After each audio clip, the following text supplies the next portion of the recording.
Le FIP, c'est un établissement public administratif qui a été créé par la loi de 2005. Donc son objectif, c'est d'accompagner les employeurs pour qu'ils puissent avoir des agents en situation de handicap, donc dans des situations d'insertion. Donc on accompagne des demandeurs d'emploi vers l'emploi et pour aussi assurer du maintien en emploi. On finance aussi des actions de formation, sensibilisation pour que le collectif de travail soit handi accueillant, pour que le manager sache aussi comment travailler avec une personne en situation de handicap.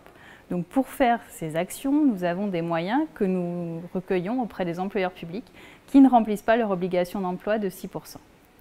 Nous avons donc ces objectifs d'insertion, de maintien, et nous souhaitons aussi mettre des focales sur des sujets qui nous paraissent importants, avec des éléments d'actualité. C'est pour ça que nous avons lancé le Tour de France des handicaps invisibles. C'était un élément de notre programme exceptionnel, on avait travaillé depuis quelque temps sur ce sujet.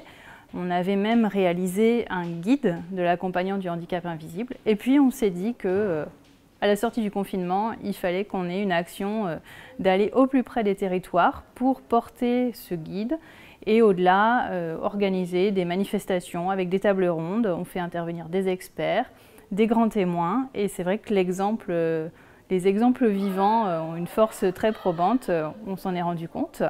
On a réalisé aujourd'hui 14 étapes, on est à la 15e ce jour.